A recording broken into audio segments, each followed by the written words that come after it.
Salve galera, passando aqui rápido para deixar um recadinho a respeito da nossa loja. É uma loja de capa de celulares personalizadas, as melhores capas de celulares do universo gangster estão aqui e você que gosta desse tipo de conteúdo já dá um pulo no site para conhecer todas as nossas diversas capas que temos. A gente atende diversos modelos de celulares e também temos um preço único de R$ 39,90. Então não perca tempo e já garanta a sua capa personalizada. Enviamos para todo o Brasil, então já garanta a sua. Saudações família, sejam todos muito bem-vindos hermanos e hermanas. Hoje vamos adentrar o mundo da máfia, onde poder, influência e traição se entrelaçam em uma história verdadeiramente intrigante. John Gotti, um nome que ecoa através das décadas como um dos mais notórios chefes da máfia estadunidense. Mas e seu filho, John Gotti Jr., um homem destinado a seguir os passos de seu pai, mas que acabou encontrando um destino completamente diferente.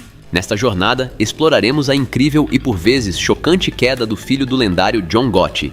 Um conto de ambição, lealdade e consequências inimagináveis. Prepare-se para mergulhar em uma narrativa que vai além dos limites da lei e da moralidade, enquanto desvendamos os eventos que levaram à queda insana do filho de um dos mais poderosos chefes da máfia. Este é o lado sombrio da vida na máfia. Este é o conto da queda insana do filho de John Gotti. Se você é novo por aqui, não esqueça de se inscrever e ativar as notificações para não perder nenhum detalhe desta história fascinante. Eu também estou deixando meu Pix junto com o link do Apoia-se nos comentários fixados. Seja um colaborador do canal, o seu apoio é fundamental para nós.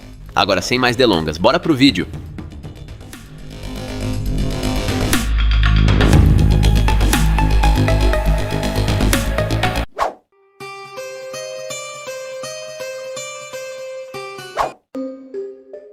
John Gotti Jr. vivia como um rei à sombra do nome de seu pai. Ele fingia ser durão, se passava por gangster e de fato era um gangster.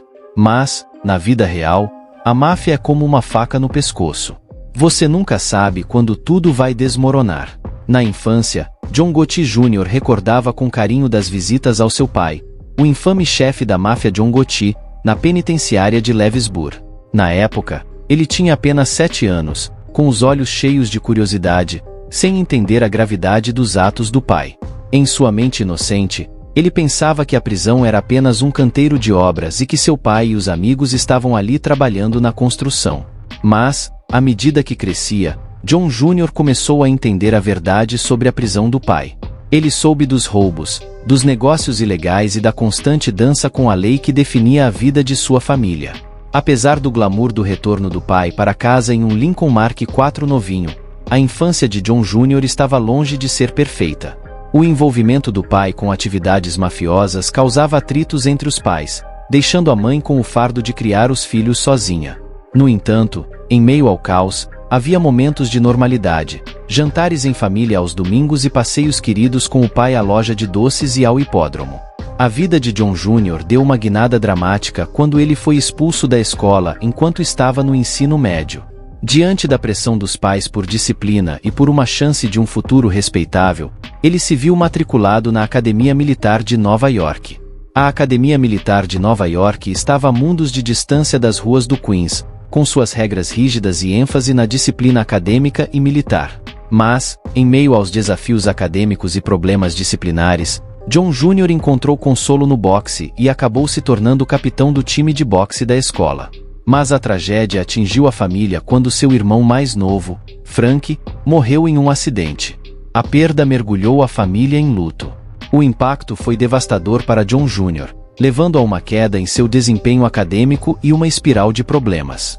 Ele se viu envolvido em atividades ilegais, desde a venda de ingressos de futebol até a administração de uma pequena operação de apostas.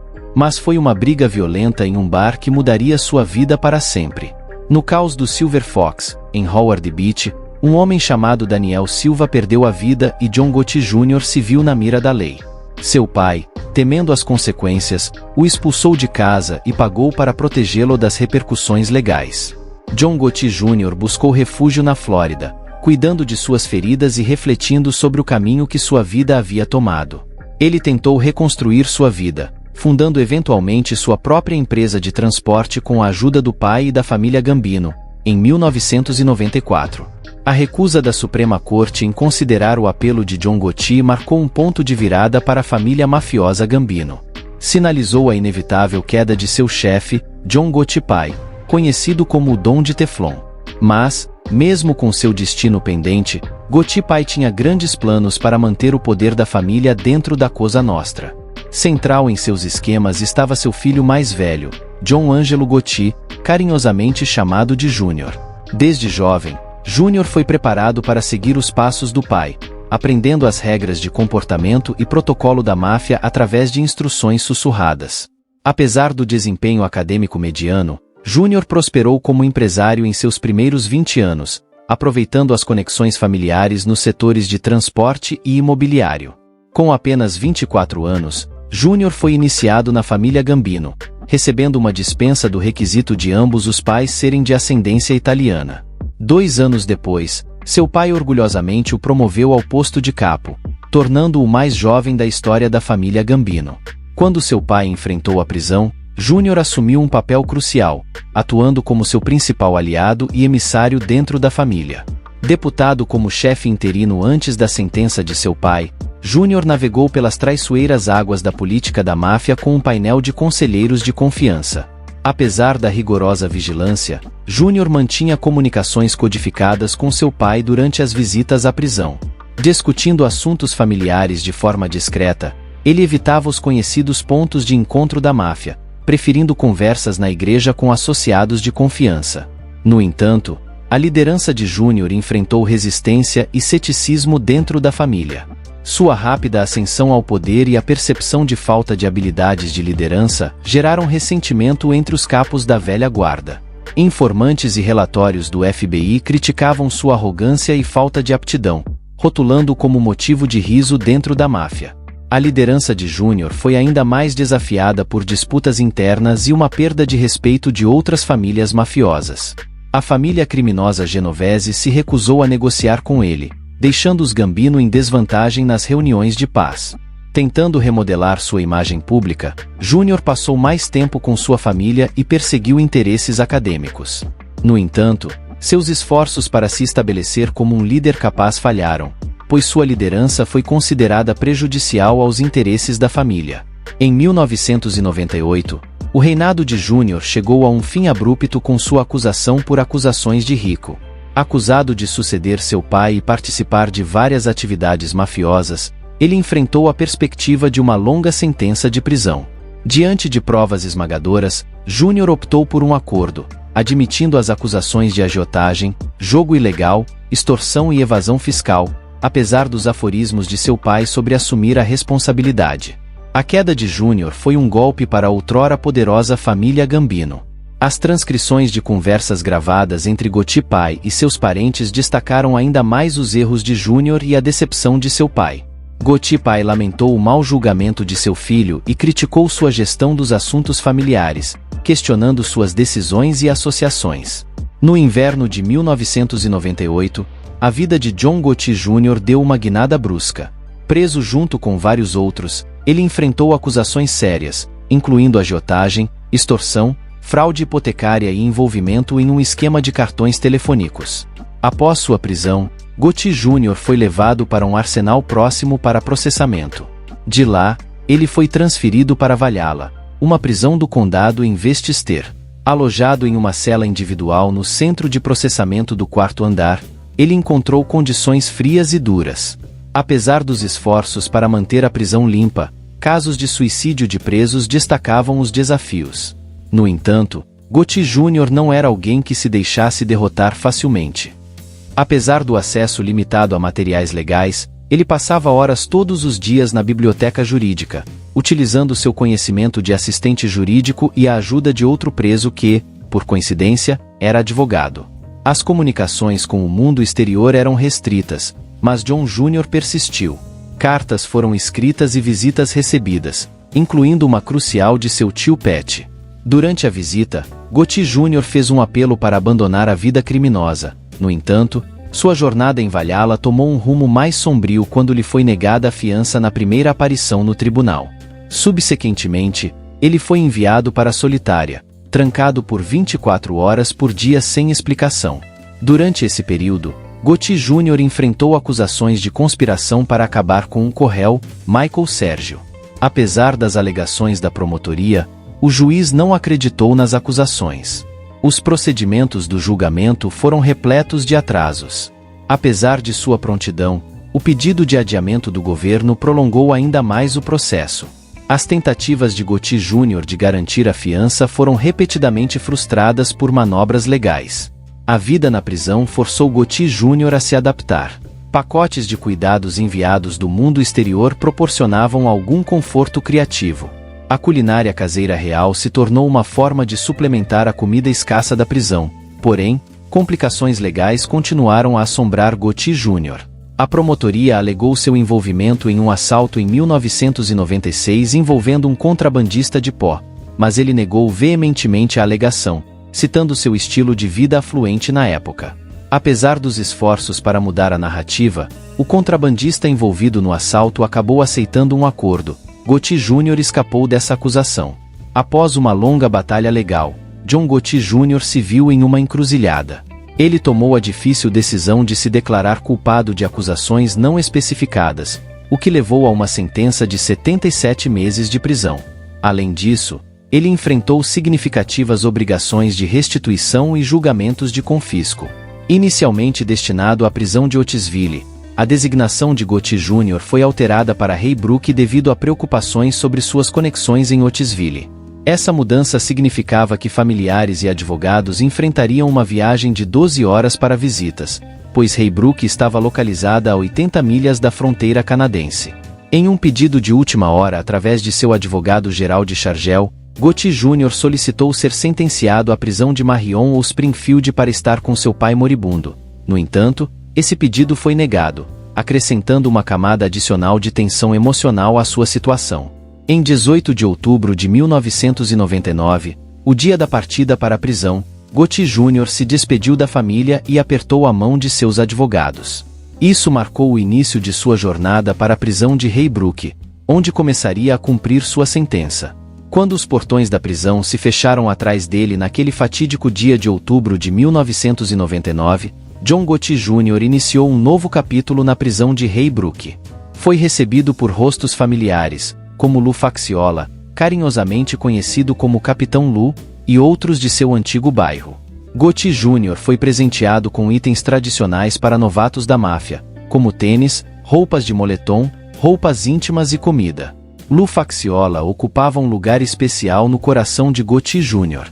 Crescendo no leste de Nova York, Brooklyn, Lou e seu irmão Bruno eram amigos do pai de Gotti Jr. A tragédia atingiu quando Bruno foi dado de baixa por Anthony Casso em 1990, levando Gotti Jr. a intervir em nome dos familiares sobreviventes de Bruno. Enviado para a prisão de Haybrook devido à ausência de membros dos Gambino lá, Gotti Jr. se encontrou em uma cela para 4 pessoas chamada Ausable, nomeada em homenagem a um abismo nas montanhas Adirondack. Apesar do nome notório, ele se misturou à rotina da vida na prisão, acordando cedo, participando do café da manhã e trabalhando na oficina de encanamento por um mísero salário de $8 por mês. Mais tarde, ele passou a cuidar das máquinas de venda automática com outros presos. Gotti Jr. enfrentou desafios para manter contato com sua família. Os privilégios telefônicos limitados e as rígidas políticas da sala de visitas dificultavam a comunicação. O impacto em sua família, especialmente em seus filhos, pesava muito em sua mente. Um incidente particular, onde seus filhos ouviram as duras realidades da vida na prisão durante uma ligação telefônica na sexta-feira, deixou-os emocionalmente abalados, levando-os a recusar futuras chamadas telefônicas. Apesar dos desafios, Gotti Jr. buscou fazer um uso construtivo de seu tempo atrás das grades. Tornou-se um assistente jurídico certificado, utilizando seu conhecimento legal para navegar pelo complexo sistema prisional. Apesar dos esforços para se distanciar de seu passado na máfia, ele se viu assumindo um papel de liderança entre os presos italianos, devido à percepção deles sobre sua associação com a máfia. Ao tentar se afastar de seus antigos hábitos, Gotti Jr. ainda se envolvia em conflitos e mediações dentro das muralhas da prisão. Embora tivesse se reformado, uma prontidão para a violência ainda persistia dentro dele, um resquício de seus instintos de sobrevivência passados. Em seus momentos mais tranquilos, Gotti Jr. dedicava sua energia a empreendimentos criativos. Ele escreveu um livro infantil intitulado Children of Shaolin Forest, um testemunho de seu desejo por um futuro melhor além das grades da prisão, embora ainda não tenha sido publicado. No entanto, a vida não preseu esteve longe de ser pacífica. Incidentes como ser jogado na solitária devido a uma alegada tentativa de fuga de outro preso o abalaram. Compartilhar uma cela com um condenado por pornografia infantil durante um período trouxe-lhe um sofrimento significativo, destacando os aspectos mais sombrios da existência prisional. No entanto, em meio ao tumulto, Gotti Jr. permaneceu um farol de estabilidade no volátil ambiente prisional. Ele intervinha em conflitos, negociava dívidas para evitar violência e navegava pela complexa hierarquia dentro das muralhas da prisão. Gotti Jr. expresaba desprezo por certos tipos de mafiosos, particularmente aqueles culpados de delitos sinistros. Gangues étnicas dentro da prisão adicionavam outra camada de complexidade. A cooperação e o conflito entre esses grupos eram comuns, refletindo tensões sociais mais amplas dentro dos limites das muralhas da prisão. O comportamento arbitrário e abusivo da administração da prisão aumentava as dificuldades de Gotti Jr. A comunicação com sua família e amigos era fortemente restrita, causando angústia emocional. As duras condições na solitária, incluindo privação de sono e acesso limitado às necessidades básicas, testavam sua resiliência. Processos legais inesperados complicaram ainda mais a jornada de John Gotti Jr. na prisão. Transportado para Atlanta para testemunhar em um julgamento relacionado ao Gold Club, ele enfrentou condições extremas e pressão psicológica para cooperar. Apesar dos esforços implacáveis do governo, ele se recusou a fornecer testemunhos incriminatórios, invocando seus direitos da Quinta Emenda. Os argumentos bem-sucedidos de sua equipe jurídica levaram à anulação da intimação, poupando-o de mais coerção. John Gotti Jr. enfrentou tragédias e desafios extenuantes que testaram sua resiliência. Uma dessas tragédias foi o destino devastador de Gregory de Palma, um ex-membro da equipe de Gotti Jr., chamado como testemunha no caso Gold Club. A saúde mental e física de Palma deteriorou rapidamente enquanto ele estava confinado em solitária, apesar das ordens do juiz para transferi-lo para uma prisão de baixa segurança. A negligência do governo levou a semanas de sofrimento prolongado. Tragicamente, de Palma se enforcou em outubro de 2002, entrando em coma antes de falecer em 2011. Gotti Jr. lamentou profundamente ter envolvido de Palma na vida criminosa e chorou sua perda intensamente. O vínculo entre Gotti Jr. e de Palma persistiu mesmo nas duras condições da prisão. Apesar das regulamentações que proibiam a correspondência direta, de Palma enviou a Gotti Jr. um cartão assinado com o pseudônimo Paul Creel, um lembrete tocante de sua história e camaradagem compartilhadas. No entanto, a retaliação do governo contra Gotti Jr. por se recusar a testemunhar no caso Gold Club o submeteu a uma provação angustiante conhecida como Diesel Therapy. Transportado de avião para Atlanta e transferido por várias prisões em vários estados, Gotti Jr. suportou meses de viagens e encarceramento, apesar de ser inocente das acusações relacionadas ao caso Gold Club. Em um momento de solidariedade, o cunhado de Gotti Jr., Carmine Agnello, organizou uma visita surpresa enquanto Gotti Jr. estava confinado na solitária no MDC Brooklyn, voluntariamente se colocando na solitária para passar um tempo com Gotti Jr. O gesto de lealdade de Carmine foi breve, pois os guardas rapidamente o removeram do local. As condições na penitenciária de Lewisburg, onde Gotti Jr. foi brevemente mantido, eram nada menos que deploráveis. Em contraste com o exterior em estilo palaciano renascentista italiano, o interior da prisão era repleto de sujeira e negligência. Colocado imediatamente na solitária ao chegar, Gotti Jr. suportou condições insalubres, incluindo celas inundadas e uma infestação de ratos. Em meio a esses desafios, Gotti Jr. enfrentou negligência médica que agravou seu sofrimento, desenvolvendo dolorosos caroços nas nádegas. Ele lutou para receber atenção médica oportuna, apesar de enviar múltiplos pedidos.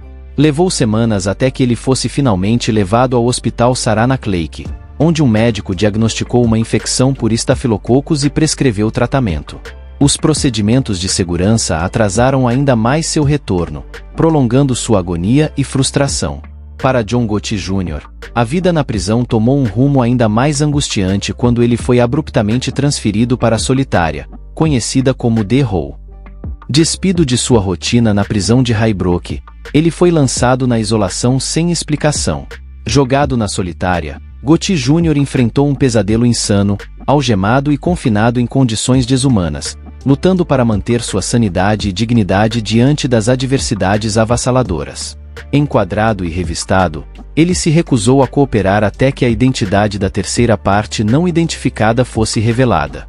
Acusado por um agente especial do FBI de conspirar com seus tios Jenny e Pat para acabar com carcereiros, Gotti Jr. foi enredado em uma teia de falsas acusações. Dias se transformaram em semanas e semanas em meses enquanto Gotti Jr. languia em confinamento solitário. Apesar do tribunal ter descartado as acusações contra seus tios, ele permaneceu isolado, destacando o poder arbitrário exercido pelas autoridades prisionais. O impacto psicológico do confinamento solitário foi profundo, exacerbado pela falta de privacidade, controle sobre necessidades básicas e exposição a detentos com problemas mentais. A interferência nos direitos legais de Gotti Jr. agravou ainda mais sua angústia. Suas correspondências legais eram constantemente violadas e materiais jurídicos cruciais desapareciam sem explicação. Apesar das reclamações, as autoridades prisionais desconsideraram suas preocupações até que a flagrante violação do privilégio advogado-cliente pelo governo em tribunal expôs suas fraudes, quando a data de sua suposta libertação se aproximava. Johnny Jr. enfrentava incerteza e uma guerra psicológica, antecipando outra acusação enquanto se agarrava à esperança de liberdade, lutando para gerenciar as expectativas dentro de sua família. O otimismo entre os outros detentos alimentou sua antecipação, levando-o a distribuir seus pertences em expectativa de partir. No entanto, a inação e o atraso do governo destruíram as esperanças de Gotti Jr. Apesar da possibilidade reluzente, ele se viu mergulhado em mais confinamento, seus sonhos de liberdade destruídos. Em julho de 2004, a vida de John Gotti Jr. tomou mais um rumo dramático quando ele foi indiciado junto com outros pela acusação mais séria até então, o suposto rapto e tentativa de queda de Curtis Liva, o fundador dos Guardian Angels. Com sua experiência em casos federais e certificação como legista, Gotti Jr. assumiu um papel de liderança na elaboração de estratégias com os advogados dos co-réus. Argumentos de defesa conjunta foram executados para compartilhar informações e estratégias. Mas nem todos os co-réus tinham a disposição de resistir à pressão do governo para cooperar. Gotti Jr. percebeu a verdade da previsão de seu pai, que o governo nunca o deixaria sair da prisão. Preparar a defesa foi uma batalha árdua. O governo possuía centenas de horas de fitas de vigilância áudio, tornando a tarefa monumental. Dificuldades em organizar reuniões de defesa conjunta surgiram devido à separação dos co-réus em diferentes prisões, com Gotti Jr. considerado um risco maior de transporte. No entanto, ele garantiu transparência e cooperação entre os co-réus e seus advogados. Compartilhando informações e planos de defesa, a cooperação de testemunhas apresentou desafios adicionais. Frank Fapiano, um ex-associado, encontrou-se com Gotti Jr. na sala de visitas antes de se tornar um colaborador do governo, impactando a defesa do co-réu Joseph DeAngelo. Enquanto isso, a credibilidade de Curtis Lewis foi questionada durante o julgamento. Admissões de fabricação de incidentes para publicidade e reconhecimento de alegações falsas sob interrogatório cruzado por advogados de defesa minaram seu depoimento. Os Guardiões dos Anjos de Curtis Lewis, fundados em 1977, acrescentaram outra camada de complexidade ao julgamento. Conhecidos por seus esforços polêmicos de combate aos mafiosos e distintivos boinas vermelhas, a organização foi central no suposto ataque que formou a base das acusações contra Gotti Jr. e seus co-réus. Conforme o julgamento se desenrolava, Gotti Jr. enfrentava o peso das acusações do governo e a escrutínio do tribunal. No entanto, ele permaneceu firme em sua busca por justiça, lutando com unhas e dentes para provar sua inocência e limpar seu nome. O julgamento foi mais do que uma batalha legal, foi um teste de caráter e resiliência. Gotti Jr. permaneceu firme diante da perseguição implacável do governo. Na batalha implacável contra as táticas e condutas do governo, John Gotti Jr. enfrentou uma série de desafios com o objetivo de minar sua defesa e reputação. Porém, com determinação inabalável e o apoio de sua equipe legal, ele permaneceu firme na luta pela justiça. As táticas do governo eram tão astutas quanto implacáveis. Supostos vazamentos para o New York Daily News em 1996, implicando Joe Watts como informante, levantaram suspeitas de coerção ou perigo. Vazamentos para a imprensa, intimidação de potenciais testemunhas de defesa e ataques financeiros complicaram ainda mais as lutas de Gotti Jr. Sua família enfrentou exigências inexplicáveis para deixar bancos, e pedidos de empréstimo foram negados repentinamente, sinalizando um ataque financeiro direcionado. Sem se deixar abater, Gotti Jr. reuniu sua equipe de defesa, garantindo fundos para reter o principal advogado Charlie Carnegie, juntamente com Seth Ginsberg e Sarita Kedia. Trabalhando em escritórios em Garden City, Manhattan, a equipe mobilizou estudantes de direito para lidar com a montanha de materiais de descoberta, incluindo milhares de documentos e horas de gravações abrangendo décadas. A guerra financeira do governo atingiu Gotti Jr. com força, com tentativas de confiscar sua propriedade comercial no Queens, uma fonte vital de renda, e o confisco dos aluguéis em 1998 causando angústia financeira. Apesar da permissão para usar seus aluguéis, o governo mais tarde impôs acusações de lavagem de dinheiro contra ele pelos mesmos fundos, acrescentando insulto à injúria. Em resposta, a defesa moveu-se para rejeitar as acusações de lavagem de dinheiro sob a regra 29 do Direito Processual Penal Federal. Inicialmente considerando a rejeição, a hesitação do juiz Shandling deixou a decisão pendente, permitindo, por fim, que as acusações permanecessem. Desapontado, mas não desencorajado, a defesa viu todo o potencial de vindicação no julgamento, com o juiz expressando frustração com as táticas de acusação. A batalha estava longe de terminar, mas John Gotti Jr. permaneceu firme contra todas as probabilidades. Ele lutou pelos seus direitos e inocência, recusando-se a recuar diante da adversidade. Sua determinação em responsabilizar o governo e defender os princípios da justiça ecoou por todo o tribunal nas horas silenciosas de 5 de agosto de 2008. Gotti Jr. experimentou um rude despertar. A doença do seu filho bebê levou a uma limpeza tarde da noite, mas foi o latido incessante dos seus cachorros que sinalizou algo mais sinistro: a chegada da polícia. Enquanto helicópteros circulavam acima e seus cães latiam furiosamente, Gotti Jr. percebeu a gravidade da situação, informando sua esposa. As lágrimas de Kim encheram seus olhos quando ambos entenderam as implicações. As forças policiais desceram sobre sua casa com uma demonstração de força, vestidas com uniformes pretos e equipamento SWAT, como se estivessem conduzindo uma grande operação antiterrorista. Apesar de saber que se entregaria voluntariamente, a resposta foi avassaladora. Do lado de fora, o irmão de Gotti Jr. enfrentava agentes que ordenavam que ele contivesse os cães, uma arma apontada ameaçadoramente. Dentro de casa, Gotti Jr. comunicava-se com os agentes, garantindo a segurança e a cooperação de sua família. Enquanto os agentes entravam, a esposa de Gotti Jr. foi instruída a oferecer-lhes café, um gesto surreal no meio do caos. Apesar da urgência, Gotti Jr. insistiu em se barbear, mantendo seu orgulho na aparência mesmo diante da iminente prisão. Depois de uma revista, Jr. foi vestido com roupas casuais e levado pela polícia. Por fim, Gotti Jr. ainda enfrenta muitas batalhas legais e acusações de fazer parte da máfia, e provavelmente jamais conseguirá se livrar desse karma.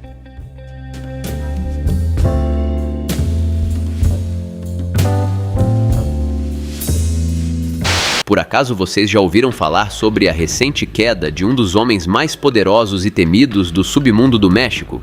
Bem, preparem-se para mergulharem no submundo do contrabando e descobrir os segredos por trás da queda do chefe de segurança dos meninos de Sinaloa. Sinaloa, México, é um lugar conhecido tanto por suas belezas naturais quanto por ser o berço de uma das mais insanas organizações de contrabando do mundo inteiro, a Organização de Sinaloa. Mas quem são os meninos de Sinaloa? E como o principal responsável por suas seguranças caiu e foi deixado à mercê do governo estadunidense?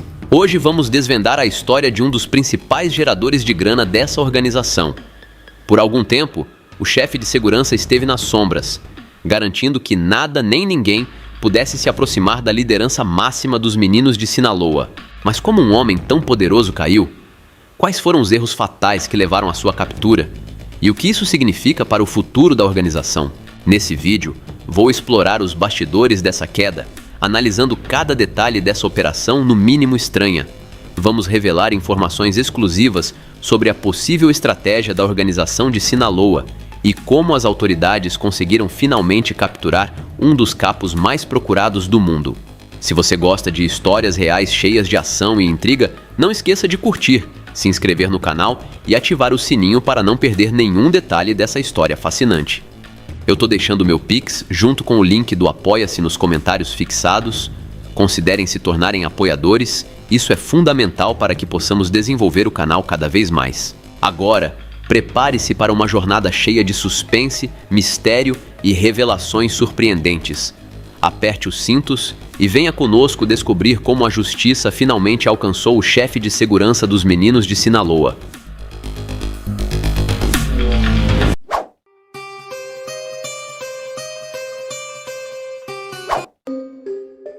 Capturado no dia 22 de novembro de 2023, pelas forças de segurança mexicanas que desmantelaram todo o mistério que existia por trás de uma das maiores figuras do submundo no México e nos Estados Unidos, Néstor Pérez, conhecido como Nini, chefe de segurança dos filhos de Joaquim o Bigode, foi por muito tempo uma das figuras mais misteriosas da organização de Sinaloa. Sua idade, seu verdadeiro nome, suas origens e até o alcance de seu poder eram um mistério sobre o qual só se sabia o pouco dos boatos que rolavam e com base nas teorias baseadas na longa lista de corridos e interpretações compostas em sua homenagem. Até sua captura no final de 2023, Néstor Pérez era uma das figuras mais misteriosas e enigmáticas da organização de Sinaloa.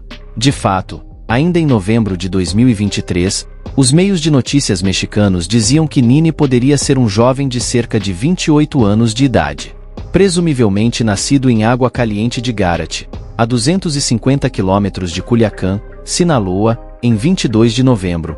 Porém o ano de seu nascimento ainda segue um mistério. No entanto, foi revelado que Nini era um homem de cerca de 31 anos, que media 1,72 metros de altura e com cerca de 70 quilos. Por muito tempo, não se sabia mais sobre ele do que o que era mencionado em uma longa lista de corridos mexicanos, onde era descrito como um homem jovem, insano e implacável. No entanto, a captura desse poderoso contrabandista foi feita durante uma operação estranha e bem questionável. Uma operação que deixa muito mais perguntas do que respostas. Néstor Isidro Pérez, o famoso Nini, tem uma lista de nomes e apelidos quase tão longa e chamativa quanto sua própria história. Enquanto no México as autoridades o identificam como Néstor Isidro Garcia, do outro lado da fronteira, no norte, as autoridades estadunidenses se referem a ele como Néstor Isidro Pérez Salas. Além disso, Néstor Isidro ganhou notoriedade no submundo mexicano por apelidos como Eu-09, Pequeno Galo ou Nini, um apelido recebido por exercer durante alguns anos a função de líder dos Ninis, um braço militar da organização dos Mini-Chapos. Sabe-se muito pouco sobre os primeiros anos de Nini, mas está claro que durante pelo menos 10 anos ele foi um dos operadores mais importantes da organização de Sinaloa, onde começou muito jovem como sicário e contrabandista. Segundo a jornalista Anabel Hernandes, Nini começou a trabalhar como sicário sob as ordens de Dámaso Lopes Serrano, mais conhecido como Mini Lick, um antigo membro da cúpula da organização de Sinaloa ao lado dos Mini-Chapos. Lopes Serrano descreveu Nini como um personagem sádico e perturbado que acabava com outras pessoas simplesmente por diversão.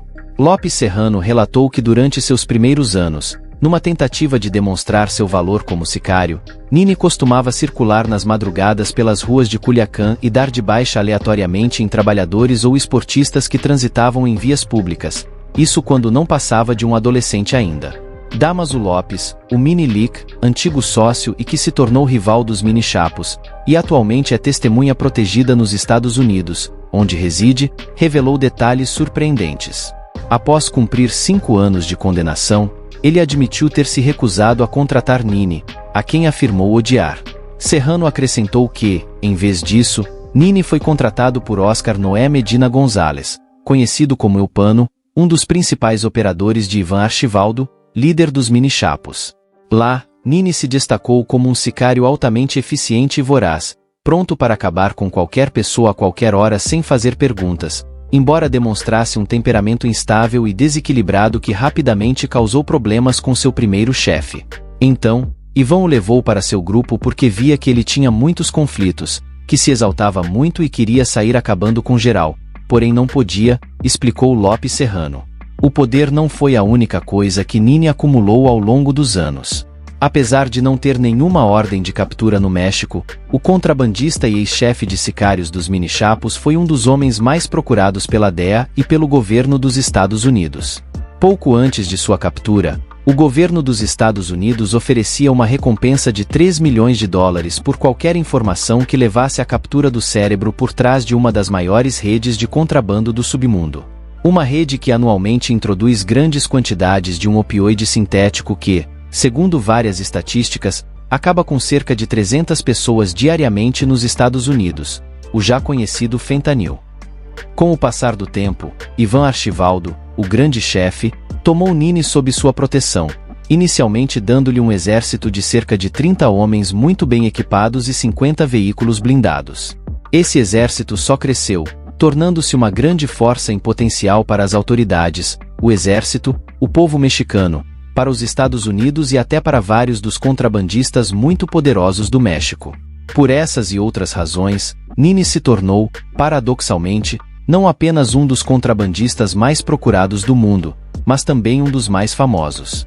Suas façanhas, devidamente exageradas ou maquiadas conforme o caso, aparecem retratadas nas letras de uma longa lista de intérpretes musicais como Fuerza Regida, Marca Registrada, Grupo Codiciado, Gerardo Ortiz, Enigma Norteno e o jovem e mundialmente conhecido Peso Pluma. Segundo declarações do Lopes Serrano durante seu julgamento e julgamento de outros capos, no qual colaborou com a justiça estadunidense, Peso Pluma está estreitamente relacionado com os mini-chapos, particularmente com Nini. Eles se comunicam, fazem favores, como qualquer favor, seja emprestar um carro ou bater em alguém. Porque, às vezes, os músicos acham que são outra coisa, como capos, não entendem que há uma grande barreira, e que eles são músicos, explicou Damaso Lopes Serrano. De fato, um dos videoclipes mais vistos de Peso Pluma, El Belicón, não só foi composto em homenagem a Nini, mas também foi gravado em uma das propriedades do sicário e contrabandista. Grande parte dos itens bélicos e dos equipamentos táticos que aparecem no vídeo não são meros adereços, mas sim reais. De fato, um dos fatores que levaram à captura de Néstor Isidro Pérez foi a insistência do chefe de escolta dos mini-chapos em ostentar muito nas redes sociais seu estilo de vida extremamente extravagante, cheio de dinheiro, mulheres, joias, veículos de luxo e seus animais de estimação, 2 tigres de bengala brancos que foram encontrados em uma de suas casas.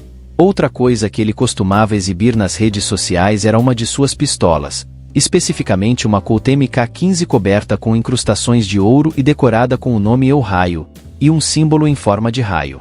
Segundo diversos meios, esse Colt, que Nini tanto ostentava em suas histórias, junto com o símbolo de um raio cortado e um troféu, pertencia a Damaso Lopes Serrano, o Lopes Serrano, que também era conhecido como El Rayo pelos mais íntimos. Nini construiu uma enorme fama graças à maneira como foi retratado em uma longa lista de canções. Na música El Tiempo Es Caro, de Adriel Favela, por exemplo, ele é descrito como alguém de origem humilde que, apesar de começar de baixo, fez seu caminho entre os contrabandistas mais poderosos, sendo descrito também como alguém que, apesar de sua juventude, é responsável pela segurança de Elcenor Archivaldo. Segundo relatórios da DEA, Pérez Salas, Nini, foi um dos responsáveis pela atual inimizade entre os filhos de Joaquim o Bigode e seu compadre Ismael Mayo. De acordo com revistas e jornais mexicanos, a célula que era liderada por Nini protagonizou uma escalada de tensão com a célula dos russos, uma organização dirigida por Miguel Ángel Gaxiola, também conhecido como Jesus Alejandro Sanches ou pelo apelido Eu Russo, um sicário pertencente à célula da organização de Sinaloa que está sob as ordens e o comando do capo de Capos Mayo. A rivalidade entre essas duas organizações não é nova. Segundo relatórios de inteligência da DEA, ela remonta a 2018, exatamente ao ano em que Joaquim o Bigode foi julgado nos Estados Unidos. Para piorar, A Néstor Pérez é atribuído a idealização de uma das estratégias que evidenciou o poder que as organizações do submundo têm sobre o governo mexicano. Em 17 de outubro de 2019, as autoridades mexicanas capturaram Ovidio Guzmán López, conhecido como Ratón, um dos líderes da organização dos Mini-Chapos. A captura, no entanto, rapidamente passou de uma vitória digna de celebração para uma vergonhosa tragédia. Horas depois, por ordem direta do presidente do México, Andrés Manuel López Obrador, o mais jovem dos filhos de Joaquim foi libertado após o estouro de uma onda de caos e devastação em que membros da organização de Sinaloa desencadearam em protesto contra a operação que resultou na captura de um de seus líderes. Esse episódio deixou o México em maus lençóis, foi um duro golpe ao país, no qual centenas de sicários bloquearam as ruas de Culiacán e foram registradas pelo menos 29 quedas. Não é apenas um dos episódios mais vergonhosos e tristes da administração de Andrés Manuel López Obrador, mas também se diz que a estratégia foi uma ideia de Nini. Muito se disse que a captura de Nini seria um duro golpe para a organização de Sinaloa e dos Mini-Chapos, tanto que muitos meios de comunicação indicaram que o exército mexicano esperava que a captura de Nini tivesse consequências, no mínimo, tão animalescas e desproporcionais quanto as que ocorreram durante a captura de Ovidio. No entanto, no dia da captura de Néstor Pérez, as ruas de Culiacán estavam praticamente livres dos esquadrões de defesa fortemente equipados da organização de Sinaloa e, ao contrário do esperado, o chefe de segurança dos Mini-Chapos foi detido quase sem resistência ou resposta por parte dos sicários da organização de Sinaloa. Tudo isso levou a crer que a prisão de Nini e sua iminente extradição para os Estados Unidos foi mais uma entrega por parte dos Mini-Chapos do que uma operação bem-sucedida do governo. Segundo numerosos relatos e matérias, Nini estava começando a perder o controle e se tornando um perigo tanto para si mesmo quanto para toda a organização. Ele estava há cerca de 6 meses desobedecendo ordens diretas de seus líderes, que lhe haviam indicado que fosse mais prudente para não aquecer a praça. Além disso, Néstor Pérez organizava festas escandalosas, disparava tiros ao ar e se envolvia com mulheres que poderiam ser espiãs, seja do governo ou de outras organizações rivais. Embora seja uma simples teoria, com o passar do tempo, parece mais provável que Nini tenha sido preso graças à cooperação entre os Mini-Chapos e o exército. Em 25 de dezembro de 2023, um membro do grupo musical publicou um trecho de um novo corrido dedicado a Nini. Na composição publicada nas redes sociais, sob as tags 09 e 19, associadas a Néstor Pérez, são contados detalhes da captura do antigo chefe de escoltas. Me derrubaram o sinal.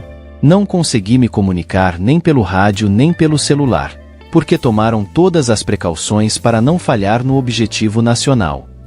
Além disso, apenas algumas horas após a captura de Nini, o cantor Natanael Cano ofereceu um show no Palenque de Culiacán, um show ao qual, segundo informes de militares infiltrados, importantes membros da célula dos filhos de Joaquim compareceram. Eles festejaram e celebraram ao coro da frase "Saúde pelo traidor". O jornalista Oscar Baldeiras, que recebeu informações privilegiadas sobre a captura de Néstor Pérez, mencionou que o Pano, antigo patrão de Nini e novo chefe de escoltas dos Mini-Chapos, havia ordenado expressamente aos sicários da organização de Sinaloa que não resgatassem Nini, que poderia escapar sozinho se fosse tão invencível quanto se acreditava. Se eu pudesse resumir isso em um ditado, disse a fonte ao jornalista Oscar Baldeiras, nunca se deve brilhar mais que o sol, e isso ele jamais entendeu. Era um tipo que fazia milhões de dólares em meses, e poderia ter uma vida tranquila com os contatos que tinha. Dessa forma, pode-se dizer que, graças à sua insistência em ostentar sua vida luxuosa, sua rebeldia e seu desejo de se tornar ainda mais notório que seus chefes a quem ele deveria proteger, Nini facilitou sua própria captura. Assim, Néstor Pérez, Nini, um dos elementos mais importantes da organização de Sinaloa, caiu nas mãos das autoridades e acabou extraditado com a permissão de seus próprios patrões. Considerado por muitos um traidor e desleal, Nini foi deixado à mercê das autoridades pelos próprios Mini-Chapos. Eles preferiram permitir que seu antigo chefe de escoltas fosse preso em vez de eliminá-lo pessoalmente. Por fim, a razão pela qual os meninos de Sinaloa optaram por deixar que Nini, potencialmente, se tornasse uma testemunha protegida nos Estados Unidos ainda é outro dos mistérios que cercam a figura dos novos reis do submundo organizado no México.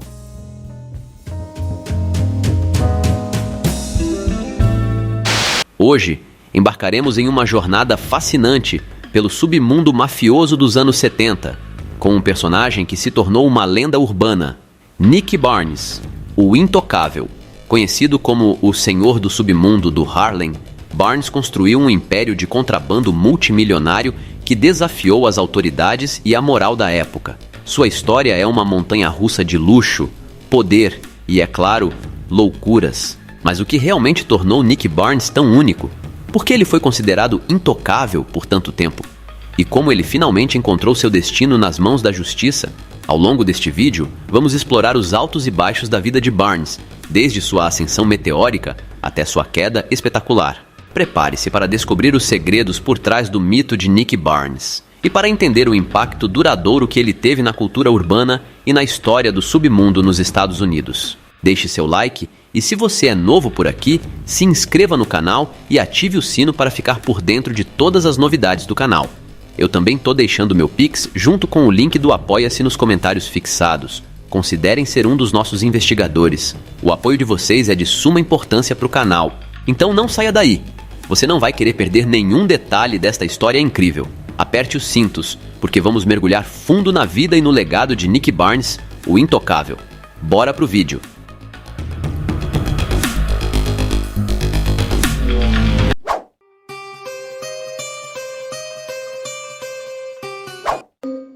Você já ouviu falar das histórias de Al Capone e John Gotti, que, devido à sua fama pública, despertaram a ira dos mais altos escalões do poder estatal? Esses esforços visavam colocar esses capos na prisão por qualquer meio disponível. Os gangsters também tiveram um precedente semelhante. Estamos falando de Leroy Nick Barnes, conhecido como Mr. Intocável. Barnes chegou a contar com cerca de 3.000 distribuidores que lhe traziam milhões de dólares. Leroy Barnes nasceu em 15 de outubro de 1933 em Nova York, mais precisamente no Harlem. A atmosfera na família do pequeno Leroy estava longe de ser favorável. Sua mãe, uma dona de casa modesta durante toda a vida, sofria agressões e humilhações do pai do garoto. Seu pai não era um modelo de homem de família, ele nunca teve um emprego fixo e ganhava a vida fazendo apostas, organizando jogos de cartas e com trabalhos temporários. Crescendo, Leroy se referia ao pai como um homem que sempre tinha dinheiro para roupas bonitas e bebida, mas não um centavo para pagar o aluguel. Com o tempo, o pai de Barnes também se tornou alcoólatra, e as agressões à sua esposa se tornaram mais frequentes, muitas vezes atingindo também o pequeno Leroy. Por isso, Nick Barnes preferia passar todo o seu tempo na rua, onde, aos 9 anos, já havia infringido a lei pela primeira vez. Junto com um amigo, ele trabalhava como engraxate e, um dia, um homem embriagado parou perto dele e pediu para limpar os sapatos. Depois que Leroy engraxou os sapatos, o homem tirou a carteira e perguntou quanto devia. A quantidade de dinheiro na carteira impressionou tanto Leroy que, em vez de responder, ele arrancou o dinheiro das mãos do cliente azarado e fugiu. No entanto, não foi longe, e Barnes foi confrontado pela polícia, que o prendeu imediatamente. Foi também nessa época que Barnes teve seu primeiro contato com tóxicos, e isso aconteceu em casa. Enquanto fazia a limpeza, o pequeno Leroy encontrou acidentalmente um saco que continha um pó. Leroy deduziu que seu pai havia guardado o saco para ganhar dinheiro com isso, e após pensar um pouco, o garoto tirou um pouco do pó do saco, que vendeu na rua no mesmo dia. Por estranho que possa parecer, seu pai nem se deu conta da falta. Foi então que Barnes tocou uma arma pela primeira vez. O Harlem era um paraíso na Terra, bem, talvez apenas em suas memórias, mas na realidade, a situação era diferente. Havia muitas gangues juvenis nas ruas do bairro, e Leroy havia se juntado a uma delas. Sua gangue frequentemente brigava com outras gangues, e seus membros gostavam de usar equipamentos bélicos caseiros, e Leroy adquiriu uma, mas não precisou usá-la contra gangues rivais. Voltando para casa um dia, Leroy testemunhou mais uma discussão entre seus pais. A conversa ficou bastante alta e estava prestes a se transformar em uma briga. Quando seu pai ameaçou bater em sua mãe, Leroy gritou para que ele a deixasse em paz. O pai o ameaçou, e Leroy respondeu atirando nele. No entanto, como a carga de pólvora era muito fraca, todos os presentes apenas se assustaram levemente. Barnes teve sorte de não perder nenhum dedo, e seu pai teve apenas um arranhão no casaco, deixado pela bala. Após esse incidente, Barnes decidiu sair de casa e vingar sua mãe. A vingança foi auxiliada por seus amigos da gangue. Eles sabiam exatamente onde o pai de Barnes trabalhava e, uma noite, apareceram em seu local de trabalho. O pai de Leroy estava trabalhando no turno da noite e estava sozinho. A princípio, os jovens delinquentes pretendiam dar de baixa nele, mas no fim, limitaram-se a ameaças. Pouco depois desse incidente, o pai de Barnes deixou a família. Mas a saída de seu pai de casa não mudou o caminho que Leroy escolheu, e ele decidiu seguir a vida criminosa. Barnes, que já havia experimentado coca, decidiu junto com um amigo roubar um contrabandista de tóxicos. O amigo de Barnes, tendo visitado a casa do contrabandista no dia anterior sob o pretexto de comprar tóxicos, notou que o mafioso estava desarmado e que seus guardas consistiam apenas de 2 ou 3 pessoas de segurança. No dia seguinte, os amigos foram ao endereço do contrabandista. Quando invadiram o apartamento e exigiram dinheiro, ameaçando com armas, não perceberam que uma multidão havia se formado atrás deles. O problema foi que, ao correrem para dentro do apartamento, os garotos se esqueceram de fechar a porta, e agora todos os vizinhos corriam em direção ao barulho. O amigo de Leroy conseguiu escapar pelo corredor e Barnes teve que pular pela janela. 3 policiais estavam embaixo. Leroy teve sorte e conseguiu escapar deles. Gradualmente, Leroy se tornou uma figura cada vez mais notável na sua rua, não por suas ações, mas por sua aparência. Ao contrário de seus amigos, que gastavam todo o dinheiro em tóxicos, Leroy tentava comprar roupas caras e elegantes. Como se viu, Leroy Barnes não era o único apreciador de roupas estilosas no bairro. Logo, ele foi notado por um contrabandista local apelidado de Fat Herb. Herb não apenas apreciava as roupas de Leroy, mas também suas qualidades pessoais. Ele começou a usá-lo como mensageiro, mas com o tempo passou a lhe atribuir tarefas mais responsáveis. Uma das primeiras dessas tarefas foi pegar uma bolsa de tinta para heroína em um bairro próximo. Barnes conseguiu cumprir essa tarefa e, a partir daí, começou a desempenhar regularmente as funções de mensageiro. O primeiro grande dinheiro entrou na vida de Leroy. Com os tóxicos, Leroy não conseguia imaginar um dia sem uma dose de heroína, que, para obter um efeito mais forte, frequentemente misturava com coca. O dinheiro que ele ganhava com Herb não era mais suficiente, então Barnes teve que roubar. Ele invadia carros estacionados, na esperança de encontrar algo de valor dentro, algo que pudesse vender para comprar tóxicos. Durante uma dessas invasões a carros, Leroy foi preso. O tribunal o condenou a 3 anos e meio de prisão. Desses anos, Barnes cumpriu apenas 1 ano e meio e conseguiu ser libertado em liberdade condicional. Barnes também conseguiu se livrar do vício na prisão. A partir desse momento, ele decidiu que agora apenas venderia tóxicos, mas não as usaria. Leroy decidiu não se envolver mais com Fat Herb, organizou uma gangue com seus amigos e começou a ganhar dinheiro para a primeira grande remessa de mercadorias. O grupo invadia casas, ameaçava com armas e exigia todos os itens mais valiosos. Barnes não se importava nem com roupas usadas. Durante um desses assaltos, ele surpreendeu seus cúmplices ao obrigar uma idosa a tirar a roupa. Ele explicou depois que a vítima estava vestindo roupas muito caras, que poderiam ser vendidas com lucro. Gradualmente, o grupo adquiriu o dinheiro necessário e, em seguida, um bom carro. Eles também encontraram um fornecedor regular que vendia mercadorias e heroína de qualidade. Barnes preferia vender apenas à noite. Pela manhã, ele dividia a heroína em porções, que depois colocava em vários sacos. Barnes escondia esses sacos em lugares isolados perto de onde organizava encontros para seus distribuidores. Ele tentava manter a heroína em sua casa pelo menor tempo possível. O negócio cresceu rapidamente, o que não era surpreendente. Como ex-viciado, Barnes entendia exatamente o que outros viciados queriam e oferecia isso a eles. Ele começou a marcar os sacos de heroína que vendia com fita adesiva preta, que se tornou sua marca de qualidade. E viciados em heroína de todo o Harlem tentavam comprar esses sacos, pois Leroy não vendia produtos altamente diluídos. Barnes não vendia mais heroína pessoalmente, deixando essa tarefa para seus distribuidores. Ele até tinha um guarda-costas, no entanto, como Barnes não estava em aparente perigo, O guarda-costas servia mais como uma função representativa. Sua presença sinalizava o alto status de quem ele protegia. Logo, no entanto, algo aconteceu que Barnes tentou arduamente evitar. Leroy tinha dinheiro suficiente para se cercar dos guarda-costas mais durões, mas, nessa situação, nem eles poderiam ajudá-lo. Ele se tornou vítima da indiscrição de sua esposa. A esposa de Leroy, Nita, encontrou uma amiga que conhecia desde a infância. As garotas não se viam há anos e conversaram sobre a infância e discutiram suas vidas pessoais. Quando a amiga descobriu com quem Nita era casada, fez uma pergunta: "Esse é o mesmo Nick Barnes? Ele pode me vender um pouco de pó?" Nita, que sabia o que seu marido fazia, respondeu que, claro, ele podia. A amiga da esposa acabou sendo uma informante da polícia. Poucos dias após esse encontro, a polícia invadiu o apartamento de Barnes e o revistou. Apenas porque Barnes era cuidadoso, não encontraram tóxicos no apartamento, mas as evidências circunstanciais, como uma grande quantidade de dinheiro e os utensílios que Barnes usava para embalar o pó, foram suficientes para acusá-lo. Leroy Nick Barnes foi levado de volta ao tribunal, que o condenou a 5 anos de prisão.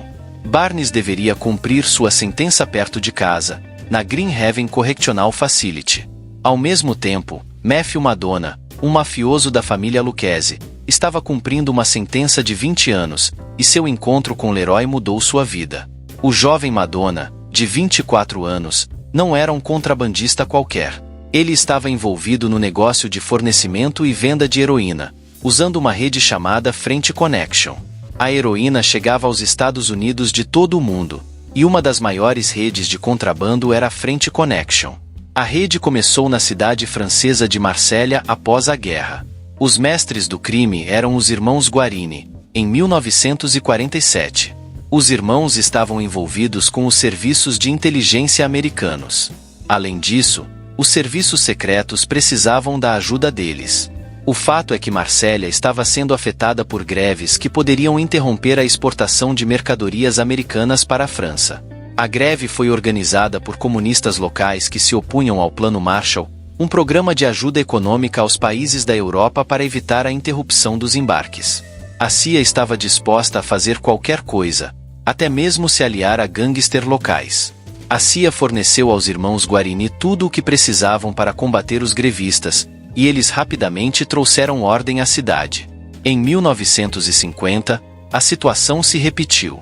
Trabalhadores em greve ameaçaram o fornecimento para a guerra na Indochina, e a CIA novamente recorreu aos irmãos Guarini. Os serviços dos irmãos para restaurar a ordem no porto de Marsella custaram aos americanos $2 milhões e várias caixas de armas. Tendo devolvido a linha de abastecimento aos americanos, os irmãos Guarini começaram a usar o porto para receber matéria-prima de ópio da Indochina, processá-la em heroína e depois enviá-la para os Estados Unidos. Matthew Madonna foi preso sob a acusação de assassinato. Leroy e Matthew tinham muito em comum. Eles tinham quase a mesma idade. Cada um passou a infância em Nova York, e eles se deram bem rapidamente. Todas as suas conversas giravam em torno da heroína. Leroy contava a Matthew como era difícil vender, e Matthew, que tinha mais experiência, compartilhava suas ideias sobre como uma organização ideal para a venda deveria ser. Leroy olhava para Matthew com admiração. Ele realmente gostava do espírito de família que distinguia os italianos dos outros prisioneiros. Mais tarde, ele lembrava que um grupo inteiro de amigos com seus filhos vinham visitar Matthew, enquanto Leroy nunca recebia visitas na prisão. Madonna estava interessado em Barnes. Com a ajuda dele, esperava vender seus produtos no Harlem. Portanto, pouco antes da libertação de Leroy da prisão, Madonna ofereceu-lhe cooperação, e Barnes aceitou. O irmão de Matthew, Frank, forneceu a Leroy tudo o que ele precisava. Imediatamente após sua libertação, Barnes recebeu dele meio quilo de heroína para venda e $2 mil como presente. Com esse dinheiro, Barnes conseguiu comprar um carro e alugar um local isolado para montar uma casa de armazenamento. Frank Madonna continuou a proteger Leroy e ajudou-o com conselhos. Um dia, Barnes teve um conflito com outro contrabandista negro, Steve Austin, que decidiu que podia vender seus produtos nas mesmas ruas que Leroy. Barnes estava determinado e prestes a atirar nele. Frank, no entanto, conseguiu dissuadi-lo de tal ato precipitado. Seus clientes não estão interessados em qual de vocês dois é o mais durão. Eles só se importam com a qualidade do produto, e você não tem problema com isso. Os irmãos Madonna viam Barnes como um investimento a longo prazo, que seria insensato perder por uma disputa territorial insignificante. Frank aconselhou Barnes a ceder as ruas para o concorrente e se mudar para outro bairro. Quanto à receita, Leroy não precisava se preocupar com isso. Os compradores encontrariam os vendedores com seu produto, se ele fosse realmente bom. Frank Madonna dava atenção especial à segurança de seu protegido. Leroy tinha que se manter o mais longe possível dos tóxicos, idealmente sem tocá-las. Frank aconselhou Barnes a delegar todo o trabalho aos seus funcionários e permanecer nas sombras, apenas coordenando suas ações. Leroy proibiu estritamente seus subordinados de mencionarem qualquer coisa relacionada ao negócio em conversas telefônicas. Ele tinha certeza de que os telefones de sua equipe poderiam estar grampeados pela polícia. E, como se descobriu, ele estava certo. Não se sabe exatamente o que atraiu a atenção da polícia para um dos associados mais próximos de Barnes, Reggie, mas seu telefone já estava grampeado pela polícia. Em 29 de janeiro de 1965, Barnes foi preso enquanto estava no apartamento de Reggie. Após a prisão, os policiais foram com Barnes até o apartamento onde a heroína estava sendo embalada. Uma busca foi realizada lá, e a polícia confiscou heroína no valor de $500 mil. A prisão de Barnes foi o culminar de uma longa investigação do escritório do promotor do Bronx e do Departamento Federal de Narcóticos. Fora sob fiança, Barnes contatou seu advogado. Eles tentaram contestar a legalidade da escuta telefônica e da prisão, mas seus esforços foram mal sucedidos. Um júri considerou Leroy Nick Barnes culpado de posse de tóxicos e o sentenciou a 15 anos de prisão. Ele cumpriria a sentença na familiar prisão de Green Haven, a mesma que ele havia deixado apenas 3 anos antes. Na prisão, Barnes fez amizade com os afro-americanos locais e até se converteu ao Islã. Leroy também passou muito tempo estudando a história africana.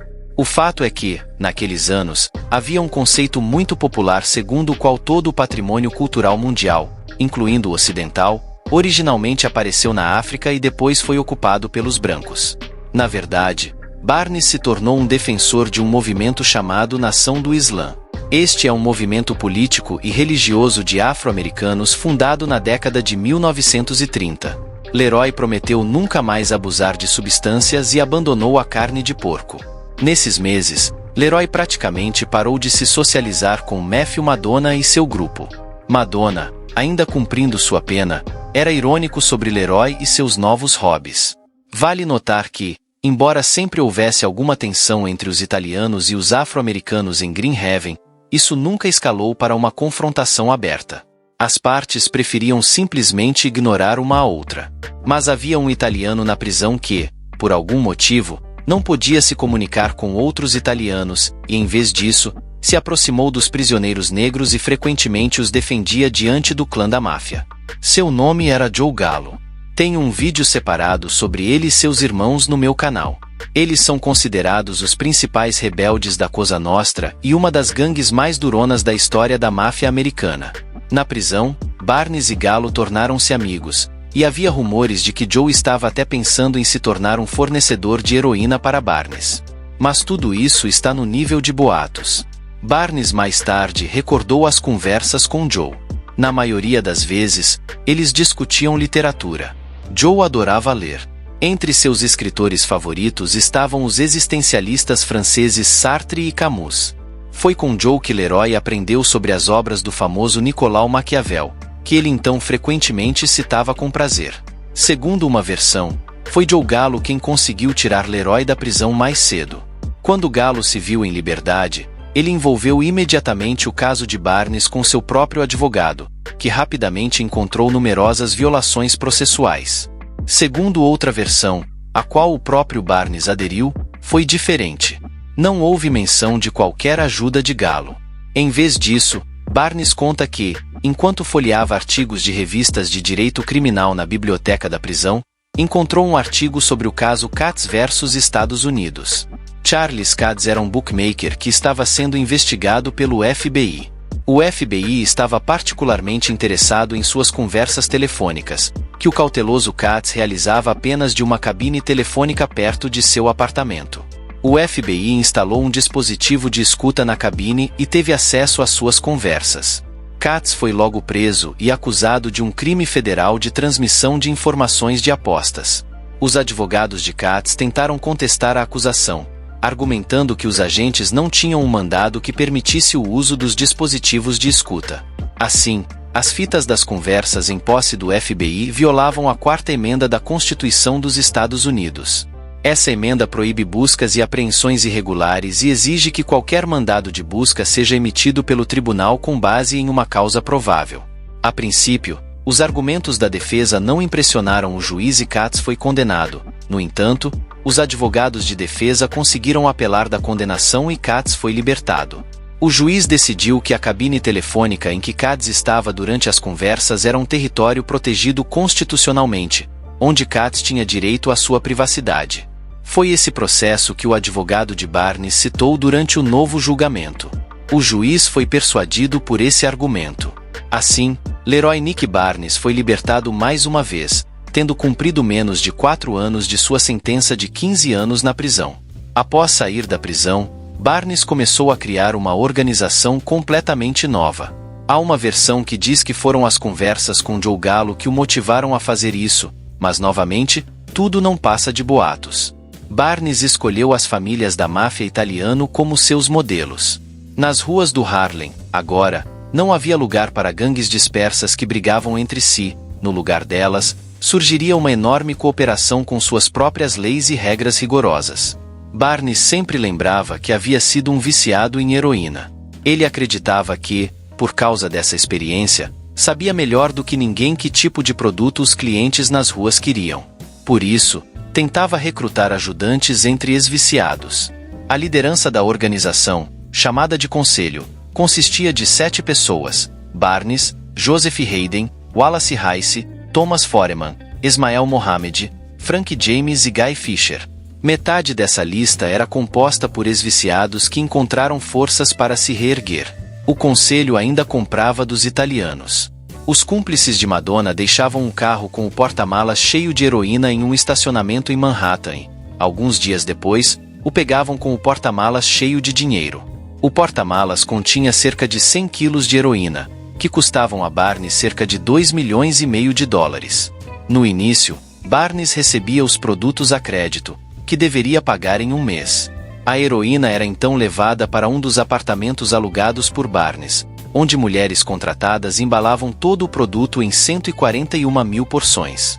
Levava cerca de 2 dias para fazer as 141 mil porções, seguidos por mais 24 horas de limpeza minuciosa do apartamento.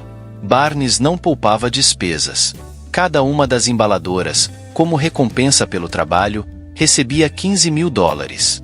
Uma porção de heroína era igual ao chamado quarto de Nova York, e o volume de heroína era aproximadamente igual a uma colher de sopa grande. O custo de cada porção chegava a cerca de 70 dólares, e a receita final de todos os produtos vendidos chegava a cerca de 10 milhões de dólares. Os produtos de Barnes eram especialmente populares entre pequenos vendedores de rua. Conhecendo a alta qualidade de sua heroína, os contrabandistas dividiam um quarto dela em doses menores, que eram então diluídas. Mas mesmo esse produto diluído era rapidamente comprado pelos clientes. Toda a cidade foi dividida entre os membros do conselho. Assim, Guy Fisher ficou com o South Bronx, Ismael Mohamed, Frank James e Wallace Rice ficaram com o East Side. Barnes, junto com Joseph Hayden, vendia mercadorias em seu bairro natal, o Harlem. Cada membro do conselho tinha um substituto que, por sua vez, supervisionava uma dúzia de contrabandistas de nível médio. Cada um desses contrabandistas gerenciava no mínimo 40 vendedores de rua.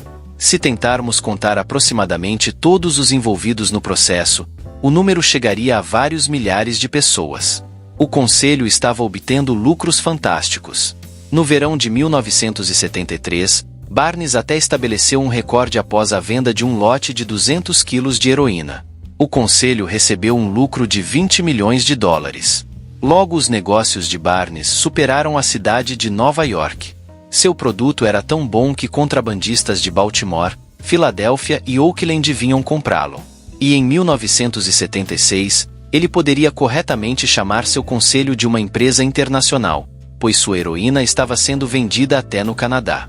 Barnes levava uma vida luxuosa e frequentava os melhores clubes noturnos da cidade. Permanecia fiel aos preceitos de sua juventude e sempre tentava se vestir de forma cara e chamativa. Seus ternos eram feitos sob medida. Seu guarda-roupa contava com 300 ternos, 50 casacos de couro e cerca de 100 pares de sapatos. Barnes também tinha uma paixão especial por carros caros. Em sua garagem havia um Bentley, um Citroën SM, um Maserati, um Mercedes-Benz 300 SL, vários Cadillacs e até um Volvo amarelo. Barnes percebeu que uma frota de carros tão grande mais cedo ou mais tarde atrairia a atenção das autoridades fiscais, então ele cuidou de sua cobertura. Ele criou uma rede inteira de empresas fictícias que supostamente alugavam carros para ele a longo prazo. Barnes também não se esqueceu da caridade. Desde 1974, em Nova York, começaram a realizar as chamadas Semanas do Harlem. Estes são eventos anuais destinados a familiarizar os nova-iorquinos com a cultura dos bairros negros. Barnes ajudava órfãos e mães solteiras, distribuía perus no dia de ação de graças e dava presentes gratuitos para as crianças na véspera de Natal.